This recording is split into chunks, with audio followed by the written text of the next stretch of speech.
Hello, everybody. My name is Austin Hill Shaw. I'm the founder of Creativity Matters and author of The Shoreline of Wonder on Being Creative. Thank you so much for joining me. We're going to talk about how creativity affects your organization. Specifically, we're going to look at the 7 reasons creativity is essential for your organization's success. And we're going to be doing that over an 8-week period, starting with today, which is just going to be an introduction to the subject and its importance, and then 7 weeks after this, each week having another installment, a short installment that allows you to start to see the importance of creativity in your organization. I work with individuals who want to unlock their full creative potential and organizations that want to build cultures of innovation. And I do that in several ways. Sometimes I give keynotes, sometimes I give trainings, sometimes people work with me online, sometimes they do combinations where I'll actually give online material up to a keynote or a training and then teach after that so that that information and that experience can be integrated into who they are as people, as individuals, and as an organization as a whole. So in order to kick this off, I want to start with a story from last century in the 1920s. At that time, General Electric was wondering and contemplating how it could have more productive factories. And as opposed to trying to come up with a better machine, they decided they would study the knowledge and talents and aptitudes of the workers. And they asked a young man named Johnson O'Connor to do the research. And what he found was this: we are most satisfied when we engage in work that utilizes both our knowledge and our own natural talents. I'll say that again. We are most satisfied when we engage in work that utilizes both our knowledge and our own natural talents.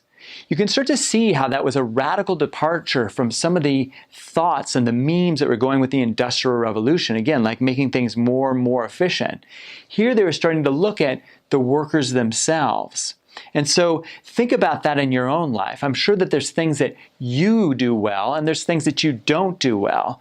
And when you're tasked with something that you do well, you probably take it on and say, hey, this feels really great. I'm really enjoying this. And you feel that sense of volition and the ability to get it done and the satisfaction of being able to take that on.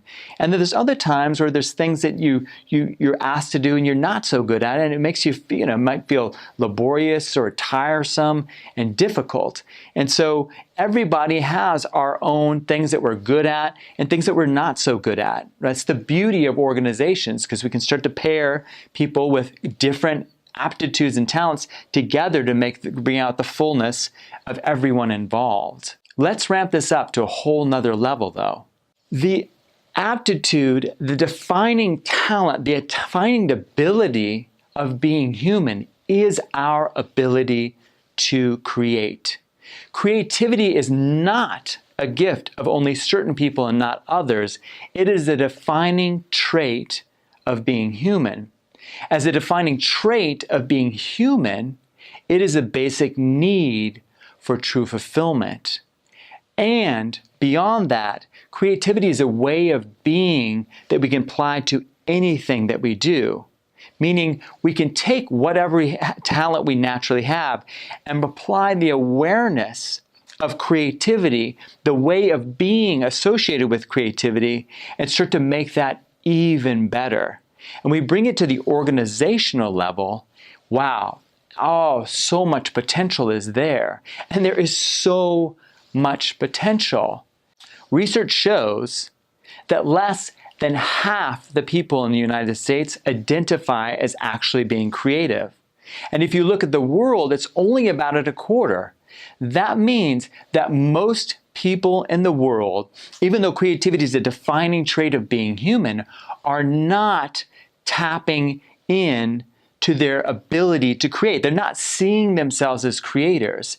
And because they don't see themselves as creators, they miss out on a way of being that is very powerful, very fulfilling, can solve a lot of problems, is the seeds of innovation, and can create a lot of growth productivity, and gaining market share and revenue for an organization.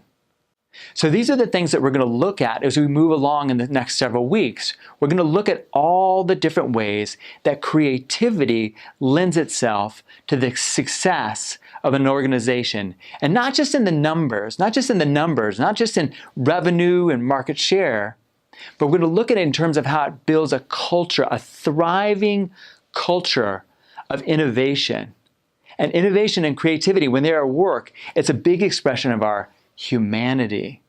So this is going to be a very powerful series of talks, and I'm so excited that you're all along here with me. We're going to go through this pretty quickly. I'm not going to take up much time each week, but please, when you're watching these, tune in, listen, take notes. I love for you to know that about this, and I want you to be able to apply it in your organization. Okay? Great. Well, once again, this is Austin Hill Shaw, founder of Creativity Matters and author of The Shoreline of Wonder, reminding you to connect deeply, to make a difference, and to inspire creativity in others. I look forward to seeing you in the next video.